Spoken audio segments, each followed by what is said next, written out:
Yes. Next is OSI.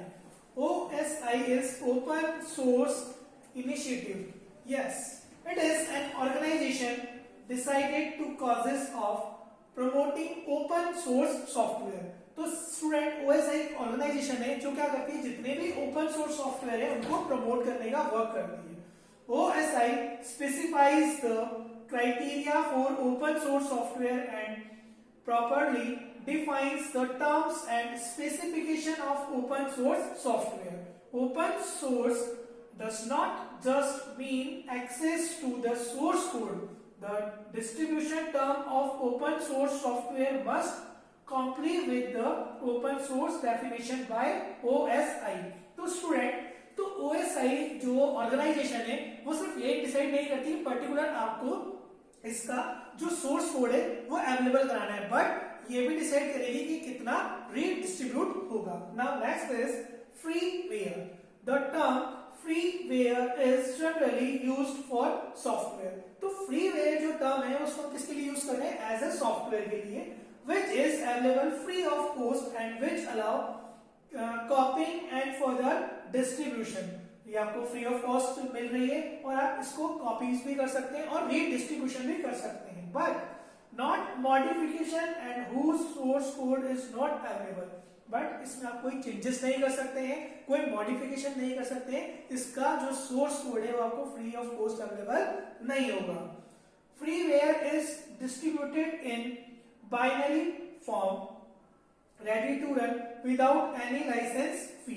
ठीक है, तो फ्रीवेयर जो सॉफ्टवेयर होते हैं वो आपको किसमें फॉर्मेट मिलते हैं? बाइनरी कोड में मिलते हैं, बाइनरी फॉर्मेट में मिलते हैं, जिसको आप सिर्फ इंस्टॉल करें और रन करें। रेडी टू यूज इसको बोलते हैं या रेडी टू रन बोलते हैं, without license free. One example is Microsoft Internet Explorer which is made available as freeware. तो माइक्रोसॉफ्ट इंटरनेट एक्सप्लोरर जो ब्राउजर है वो कौन सा ब्राउजर है? एक तरह से हम इसको बोलते हैं फ्रीवेयर। तो ये फ्रीवेयर जो सॉफ्टवेयर है वो हम इजीली इंस्टॉल कर सकते हैं, उसको यूज कर सकते हैं, पर इसका सोर्स कोड आपको अवेलेबल नहीं होगा। Now W3C। W3C is responsible for producing the software standard for World Wide Web. The W3C was created in October 1994 to lead the World Wide Web to its full potential by developing common protocols that prompts evaluations and ensure its interoperability। तो W3C जो है वो क्या करेगा, जो आपकी sites पे, website पे www पे जितनी भी फाइल्स या सॉफ्टवेयर जो रन हो रहे हैं उन सबको क्या करेगा? प्रॉम्प्ट करता है, मींस देखता है, उनको मैनेज करने का वर्क करेगा। Now next is proprietary. Proprietary software is the software that is neither open nor freely available। तो proprietary software वो सॉफ्टवेयर होते हैं जो ना तो आपको फ्री ऑफ कॉस्ट अवेलेबल है, ना ही वो ओपन सोर्स है, ओपन सोर्स सॉफ्टवेयर है। Its use is software regulated and further distribution and modification is either forbids or requires special permission by the supplier or vendor। Source code or proprietary software is normally not available। तो जो इस तरह के जो software होते हैं उसके लिए आपको कुछ ना कुछ पे करना होता है, उसके जो सॉफ्टवेयर हैं जो उसके सोर्स कोड है वो आपको फ्री ऑफ कॉस्ट अवेलेबल नहीं है। फॉर एग्जांपल आप जितने एंटीवायरस यूज करते हैं पहले आप उनको पेड करते हैं, उसका आपको लाइसेंस मिलता है, 1 ईयर लाइसेंस या 2 ईयर लाइसेंस, जितना आप लाइसेंस लेना चाहते हैं, पर उसका जो सोर्स कोड है वो आपको अवेलेबल नहीं होता है, सिर्फ ओनली उसकी सर्विसेज ही आपको क्या होती है? प्रोवाइड होती है। Student, now shareware। Shareware is software which is made available with the right to redistribute copies। Shareware is not the same thing as free and open source software FOSS for two main reasons। First, the source code is not available। तो जो shareware है, shareware software वो software जिनको आप share कर सकते हैं, but ये फ्री या ओपन नहीं है क्योंकि जो सोर्स कोड है वो क्या है? अवेलेबल नहीं है। Modification to the software are not allowed. और इन सॉफ्टवेयर के ऊपर आप कोई मॉडिफिकेशन या कोई चेंजेस नहीं कर सकते क्योंकि जो भी चेंजेस करनी होते हैं, जो भी मॉडिफिकेशन करने होते हैं वो सब हम किसके ऊपर करते हैं, सोर्स कोड पे। और जब हमें सोर्स कोड अवेलेबल नहीं है तब उसमें चेंजेस नहीं कर सकते। The objective of shareware is to make the software available to try for as many users as possible. Now next is copyleft. Copyleft software is free software whose distribution terms ensure that all copies of all versions carry more or less the same distribution term. This means, for instance, copyleft license generally disallow other to add additional requirements to the software and require making source code available. तो copyleft जो software होते हैं वो software होते हैं जिनके जो आगे वाले पैकेजेस हैं, जैसे हमने एक सॉफ्टवेयर पर्टिकुलर परचेस कर लिया, अब हमने उसका 1 ईयर का लाइसेंस ले रखा है, तो 1 ईयर्स में उसकी जो भी पैचेस या जो भी कॉपीज आ रही हैं वो सारी कॉपीज आपको क्या हो जाएगी, फ्री ऑफ कॉस्ट अवेलेबल हो जाएगी। Okay student, now license and domains of open source technologies. Open source license are license that complete with the open source definition in brief. They allow software to be freely used, modified and shared. Open source license make it easy for other to contribute to a project without having to seek special permission. Broadly used open source license are being given below for your reference. तो जब भी आप open source software का licence लेते हैं तो अब आपके जो सॉफ्टवेयर है उस पर कोई अदर पर्सन भी इजीली वर्क कर सकता है, ठीक है, और ये लाइसेंस मिलने के बाद में आप उस पर्टिकुलर प्रोजेक्ट पे नंबर ऑफ पर्संस के थ्रू वर्क करा सकते हैं। GNU general public license, GPL जो है उसको हम बोल रहे हैं GNU general public license. The GNU general public license is probably one or the most commonly used license for open source project. The GPL grants and guarantees a wide range of rights to developers who work on open source project. Basically, it allows user to legally copy, distribute and modify software. This means with GPL a user can. तो GNU general public licence यदि कोई user लेता है तो जब भी वो कोई वर्क करता है किसके ऊपर, ओपन सॉफ्टवेयर के ऊपर, तो नंबर ऑफ यूजर्स उससे कनेक्ट हो सकते हैं और वो उसको इजीली रीडिस्ट्रीब्यूट भी कर सकता है और कुछ राइट्स जो होते हैं डेवलपर को वो इजीली मिल जाते हैं। Now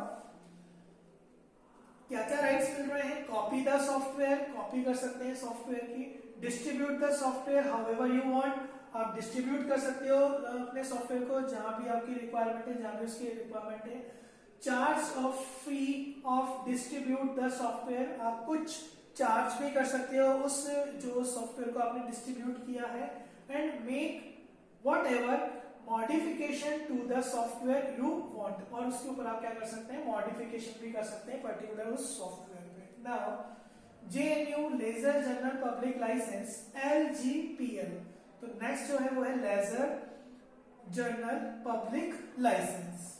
There is another JNU license, the Laser General Public License. It offers lesser rights to a work than the standard GPL license. The LGPL is used to license free software so that it can be incorporated into both free software and proprietary software. The LGPL and GPL license differ with one major exception. With LGPL, the requirement that you have to release software extension in OpenGPL has been removed. Mostly LGPL is used by libraries. तो LGPL जो आपको licence मिला है वो किस पे मिलता है, जनरली लाइब्रेरीज पे मिलता है, जो लाइब्रेरीज आपने क्रिएट की हो उन सब के ऊपर आप क्या कर सकते हो, LGPL लाइसेंस ले सकते हैं। LGPL is also called JNU libraries and formerly called the libraries GPL. Now, BSD license. BSD license represent a family of primitive free software license that have fewer restriction on distribution compared to other free software license such as the GNU General Public License. तो BSD जो licence होता है वो आपको कुछ restrictions के साथ मिलता है कि आप अपने सॉफ्टवेयर को जो है वो डिस्ट्रीब्यूट कर सकते हो, बट कुछ इंस्ट्रक्शन है आपके ऊपर, कुछ रेस्ट्रिक्शंस होती है, उनके थ्रू आप क्या करोगे, अपने सॉफ्टवेयर को डिस्ट्रीब्यूट कर सकते हो. Now next is MIT license. The MIT license is the shortest and probably broad-based of all the popular open source license. Its terms are very loose and more permissive than most other license. The basic provisions of the license are you can use, copy and modify the software however you want. तो आप क्या कर सकते हो, अगर आपने MIT licence ले रखा है तो आप अपने सॉफ्टवेयर को मॉडिफाई कर सकते हैं या उसको कॉपी कर सकते हैं, डिस्ट्रीब्यूट कर सकते हैं. You can give the software away for free और सेल इट. आप अपने सॉफ्टवेयर को फ्री या फिर फ्री में भी सेल कर सकते हैं या जैसे आपको करना है. You have no restriction on how to distribute it. तो उसके ऊपर कोई रेस्ट्रिक्शन नहीं है कि आप उसको कैसे डिस्ट्रीब्यूट कर रहे हैं. The only restriction is that it be accompanied by the license agreement. It basically says that anyone can do whatever they want with the licensed material as long as it's accomplished by the license. तो but इसमें क्या होता है, एक छोटा सा point है कि जब भी आपने इस कंपनी का लाइसेंस लिया है तो आपका एक एग्रीमेंट होगा. उस एग्रीमेंट तक आपको कुछ टर्म्स जो होगी वो उसकी फुलफिल करनी होगी कि जितने टाइम तक आपने इसका एग्रीमेंट किया MIT लाइसेंस के through. Now Apache license. The Apache license grants a number of rights to users. These rights can be applied to both copyrights and patents. The Apache license offer rights are perpetual. Once guaranteed, you can continue to use them forever. Rights are worldwide. तो जो rights हैं आपकी वो पूरे world में चलेंगे. If the right are guaranteed in country that they guaranteed in all countries. Rights are granted for no fee और royalty. तो जो आपको राइट्स मिले हैं वो आप नो फीस और रॉयल्टी में मिले. Means there is a front users fee, no per users fee और any other basic either. Rights are non-exclusive. You are not the sole license. Other can also use the licensed work. तो आपको ये भी एक shorty मिलती है कि यदि आपने लाइसेंस्ड वर्क या लाइसेंस सॉफ्टवेयर खरीदा है तो आप उसको अदर यूजर को सेल नहीं कर सकते विदाउट ऑनर परमिशन. तो ये अपाचे जब लाइसेंस लेते हैं तो ये राइट्स होते हैं जो यूजर को मिलते हैं जिसने कि अपाचे लाइसेंस लिया है. नाउ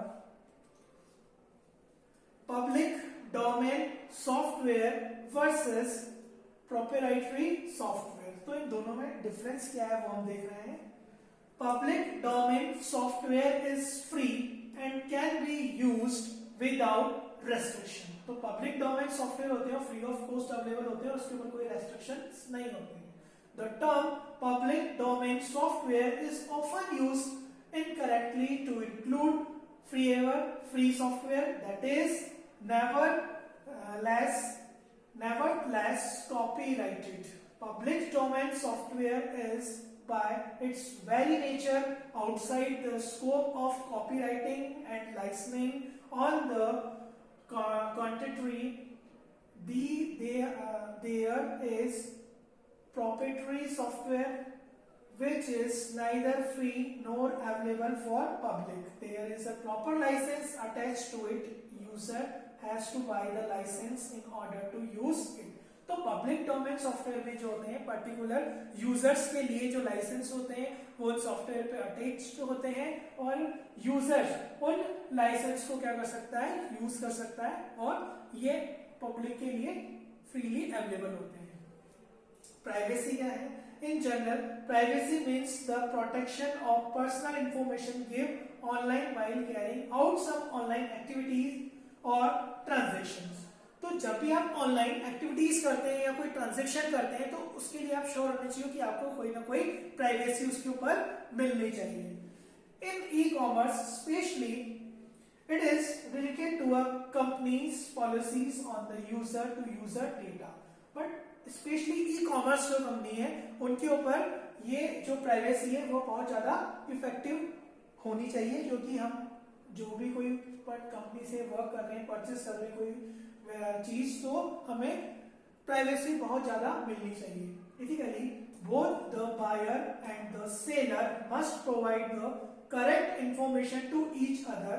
ठीक है, तो जो बायर है और जो सेलर है वो दोनों अपनी इंफॉर्मेशन को प्रॉपर जो है वो करेक्ट होनी चाहिए कि जो प्रोडक्ट आप ले रहे हैं वो प्रोडक्ट की पूरी इंफॉर्मेशन आपको मिलनी चाहिए, और जिस प्रोडक्ट को आप खरीद जो प्रोडक्ट जो कंपनी आपको प्रोडक्ट दे रही है वो उसकी जो भी इंफॉर्मेशन होती है वो सारी इंफॉर्मेशन क्या होनी चाहिए, करेक्ट होनी चाहिए, और जो प्रोडक्ट यूजर प्रोडक्ट मंगा रहा है उसकी भी इंफॉर्मेशन क्या होनी चाहिए, पूरी करेक्ट होनी चाहिए. Passing to the transaction that is taking place, an e-commerce company must clear state how it intend to use the customer's data collected this way, such user locations, user buying history, user preferences, etc., or whether the customer can restrict the use of personal information. तो company ने जो आपसे information ली है, जैसे आपका address है, आपके phone number है, ठीक है, आपका अकाउंट्स नंबर है, ये सारे जो इंफॉर्मेशन है जो किसने ली, कंपनी ने आपसे ली है, वो पूरी तरह से सिक्योर होनी चाहिए. नहीं कि कंपनी ने उसको लेने के बाद रीडिस्ट्रीब्यूट कर दे और किसी अनऑथराइज जो पर्सन है उसको आपकी इंफॉर्मेशन दे दी जाए. तो ये भी एक बहुत इंपॉर्टेंट फैक्टर है कि जब भी आप ई कॉमर्स कंपनी से कोई भी सामान या कोई भी आइटम आप परचेस कर रहे हैं तो वो बहुत ज्यादा इंपॉर्टेंट है कि आपकी प्राइवेसी उसमें होनी चाहिए. An important factor of privacy is the consumer consent, whether the consumer is given a choice of decide what the information cannot be used for. Usually, when the proper security system are in place, the user will not mind sharing the information necessary for a transaction to take place. Needless to say, some information about the user is simply required is e-commerce, such as a delivery address, card detail and name, and customer are aware of this, but then the consents will relate to whether this information can be further exploited. तो जो भी detail है, जो आपकी card की detail है, अगर आप ऑनलाइन शॉपिंग कर रहे हैं और आप जो पेमेंट है वो ऑनलाइन कर रहे हैं, तो जो आपकी कार्ड की डिटेल्स हैं, आपकी एड्रेस डिटेल्स हैं, वो सारी डिटेल्स क्या होनी चाहिए, सिक्योर होनी चाहिए, प्राइवेसी उसके अंदर बहुत ज्यादा प्राइवेसी होनी चाहिए जब भी आप ऑनलाइन शॉपिंग करते हैं. Now how to safeguard user privacy, कैसे मिलती है यूजर को प्राइवेसी? द मर्चेंट और the seller must clearly state about how the user data will be used in the term and condition of its site application. तो जो merchant है वो seller से जो भी इंफॉर्मेशन ले रहा है वो सारी इंफॉर्मेशन को क्या रखना चाहिए, उसको कैसे यूज करना है, सेफली कैसे यूज करना है, और क्या क्या टर्म्स एंड कंडीशन है वो सब पहले ही क्लियर होनी चाहिए. The merchant or seller must ensure that the user has gone through the terms and condition given on its site application prior to making any transactions. तो transactions को लेके जो भी हम ट्रांजेक्शन करेंगे उसको लेके जो आपकी साइट्स हैं वो सारी साइट्स पूरी तरह से सिक्योर है या नहीं है, ये सब कुछ पहले ही डिफाइन होना चाहिए. The merchant must assure the user about data safety by implementing proper data safety and security measures such as HTTPS protocols and other security mechanisms so that user data is safe from hacker too. तो जो merchant है वो अपनी site पे ये पूरा secure होना चाहिए कि पर्टिकुलर जो यूजर मुझे इंफॉर्मेशन प्रोवाइड करा रहा है वो पूरी तरह सेफ है या नहीं है, वो जो इंफॉर्मेशन है वो HTTPS पे ही प्रोवाइड होनी चाहिए और साइट के ऊपर जो एड्रेस बार है उसके ऊपर ग्रीन कलर का लॉक होना कंपलसरी है, तभी जो आपकी साइट है वो हैकर से बची हुई है। Now the user must go through the terms and condition of the seller merchant site before providing any sensitive information and make sure that the site is a safe site by checking HTTPS protocol and padlock etc. तो user जो है जब भी कोई online shopping कर रहा है उसको ये देखना चाहिए कि पर्टिकुलर जो साइट है वो HTTPS प्रोटोकॉल्स को यूज कर रही है और पैडलॉक मींस उस लिंक के ऊपर लॉक का साइन आ रहा है या नहीं आ रहा है। ये सब चीजें यूजर को पहले ही इंश्योर होनी चाहिए। नाउ ऑनलाइन फ्रॉड, तो स्टूडेंट आजकल हम देख रहे हैं कि ऑनलाइन फ्रॉड कितने बढ़ गए हैं, ठीक है, बहुत ज्यादा ऑनलाइन फ्रॉडिंग हो रही है। तो क्या है, let's see. Fraud committed using the internet is called online fraud. Online fraud में occur in main forms such as not delivered goods. आपने कोई जो आपका आइटम्स है वो आपने ऑनलाइन परचेज किया है, आपने उसकी बुकिंग कर दी, पेमेंट कर दिया, पर वो आपके घर पे या आपके होम पे वो जो पर्टिकुलर प्रोडक्ट है वो नहीं आया है। नॉन एग्जिस्टिंग कंपनीज, जिस कंपनी से आपने उस ऑनलाइन प्रोडक्ट को खरीदा है वो कंपनी एग्जिस्ट ही नहीं कर रही है। स्टेलिंग इंफॉर्मेशन, आपकी जो इंफॉर्मेशन है वो किसी ने क्या कर ली है, हाइक कर ली है, हैकर ने हैक कर ली है। फ्रॉडलेंट पेमेंट एक्सेट्रा, तो फ्रॉडलेंट पेमेंट जो है वो आपका क्या है, मतलब आपका जो पेमेंट है वो उसमें भी क्या हो रहा है, आपके साथ में फ्रॉड हो रहा है। तो ये सारे पॉइंट्स हैं जो किस में आते हैं, ऑनलाइन फ्रॉड में आते हैं। While the first two type of fraud can be countered by setting up official bodies ensuring the validity of e-commerce companies and promise delivery of goods, the last two types of fraud are more frightening. तो जो starting के जो first ये जो fraud हो रहे हैं ये क्या होते हैं, ये बहुत कम होते हैं। एक्चुअली में जो कंपनी होती है वो पहले से इंश्योर होती है कि जिस कंपनी से आपने यदि ये प्रोडक्ट परचेज किए हुए हैं तो वो कंपनी होनी चाहिए। बट नीचे के जो लास्ट के टू फ्रॉड्स हैं वो जनरली यूजर्स के द्वारा हो जाते हैं कि आपने आपकी इंफॉर्मेशन कोई भी यूजर को पता नहीं होता, फिर भी क्या हो जाती है, स्टोर हो जाती है, और जो पेमेंट्स हैं वो भी क्या हो जाता है, कभी कभी गलत तरीके से थ्रू पास हो जाता है। The example of such frauds includes credit card frauds and identical theft. In credit card frauds, the credit card details of users are stolen from his online activities and then some payment fraud are traded out with this stolen information.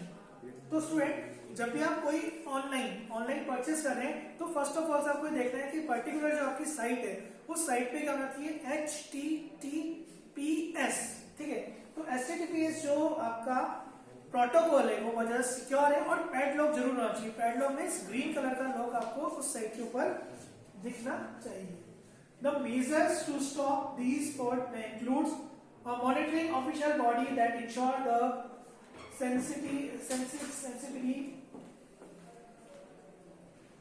the monitoring official body that ensure that sensitivities of e-commerce company and deliver of goods service as promised.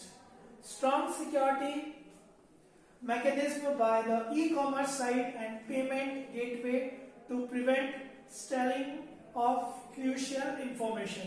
तो student जो आप product खरीद रहे हैं, जो online company से आपको product मिल रहा है वो प्रोडक्ट क्या होना चाहिए, कंपनी श्योर होनी चाहिए कि वो प्रोडक्ट आपके पास में पहुंचेगा ही सही। और दूसरी बात, जो आप पेमेंट कर रहे हैं तो पेमेंट मोड जो होना चाहिए वो काफी ज्यादा सिक्योर होना चाहिए। तो ये दो जो थिंग्स है अगर आपकी स्ट्रांग है तो आप ऑनलाइन फ्रॉड होने से बच सकते हैं।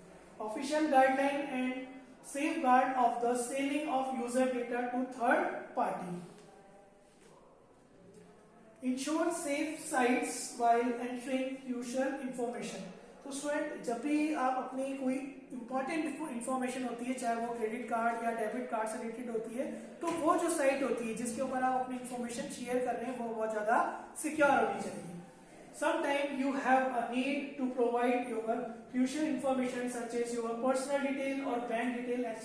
For example, you might be applying online to register for an entrance exam through a lightweight site that asks you your personal detail. In such case, ensure these things. तो student, जब भी कोई आप ऑनलाइन परचेस करते हैं, online form feed करते हैं, तो उस टाइम पे आपकी सारी जो पर्सनल इंफॉर्मेशन होती है वो क्या होती है, आप उस साइट पर एंटर करते हैं. तो आप ये सिक्योर होने चाहिए, ये आपको अंदर पूरी सिक्योरिटी होनी चाहिए कि पर्टिकुलर जो साइट है जिसको आप अपनी पर्सनल इंफॉर्मेशन स्टोर कर रहे हैं या पर्सनल इंफॉर्मेशन शेयर कर रहे हैं, वो पूरी तरह से सेफ होनी चाहिए.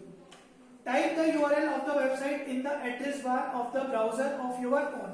तो आपको क्या करना है स्टूडेंट, सबसे पहले जो यूआरएल है, जो वेबसाइट है, उसको टाइप करना है एड्रेस बार में. Do not click on link that take to the website or do not cut copy the link of this website at pasted link. तो आपको डायरेक्ट जो लिंक मिला हुआ है उस लिंक पे आपको क्लिक नहीं करना है या फिर उस लिंक को कॉपी या पेस्ट नहीं करना है. Type the URL on your own in the address bar on the web browser. तो पर्टिकुलर जो वो यूआरएल है उसको आपको टाइप करना है. Now next is ensure that the address contains HTTPS and a padlock sign. जिस भी वेबसाइट पे आप अपनी पर्सनल इंफॉर्मेशन शेयर कर रहे हैं या अपना क्रेडिट कार्ड या डेबिट कार्ड की इंफॉर्मेशन शेयर कर रहे हैं, उसके ऊपर प्रोटोकॉल होना चाहिए. उस यूआरएल पे जो प्रोटोकॉल होना चाहिए HTTPS. ठीक है, ये होना कंपलसरी है. HTTP होगा तो हो सकता है कि आपके साथ में फ्रॉड हो सकता है. एंड अ पैडलॉक साइन, और आपको चेक करना है कि पर्टिकुलर यूआरएल पे padlock sign means green colour का साइन, ग्रीन कलर का लॉक होना कंपलसरी है. When this website gets loaded, before you start typing any information, ensure that the website address or same site URL start with HTTPS and not with HTTP. तो site जो नीचे वो start होनी चाहिए HTTPS से, not अगर site start है HTTP से तो हो सकता है कि आपके साथ में कुछ ना कुछ फ्रॉड हो जाए. Also, it shows a closed padlock. Yes, student. Next is cybercrime. Cybercrime is any criminal offences that is facilitated by or involve the use of electronic communications or information system, including any electronic device, computer, or the internet. The term cybercrime is general term that cover crimes like phishing, credit card frauds, illegal downloading, etc. तो student, cyber crime के through क्या होता है कि particular आपसे कोई crime हो रहा है, मतलब आपके द्वारा कोई क्राइम हुआ या आप उस क्राइम का हिस्सा बन रहे हैं, तो वो सारा जो क्राइम होगा वो सारा क्राइम होता है साइबर क्राइम. और इसके लिए कुछ लॉज होते हैं, उसको हम अभी देखते हैं. Let's see. Yes student, cyber law and IT act.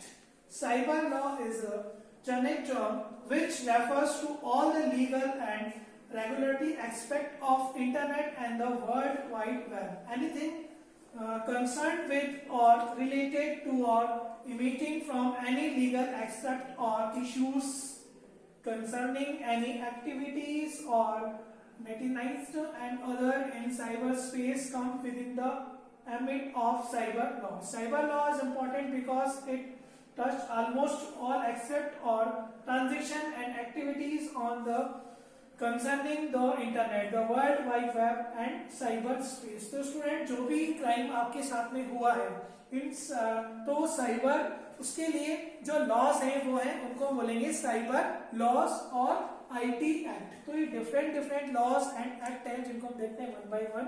Indians IT act and IT amendment act 2008. In India, the cyber laws are enforced through Information Technology Act 2000, IT Act 2000, which was notified on 17 October 2000. It is based on the United Nations Commissions for International Trade related laws. IT Act 2000 prime purpose was to provide legal recognition to electronic commerce and to facilities filling to electronic records with the governments, i.e. to provide the legal infrastructure for e-commerce in India. Now, the act was later amendment in December 2008 through the IT Amendment Act 2008. It provides additional focus on information security. It has added several new sections on offences included cyber terrorism and the data protection. The Information Technology Amendment Act 2008, IT Act 2008, came into force from October 27, 2009 onwards. Major amendments of IT Acts 2008 includes digital signature.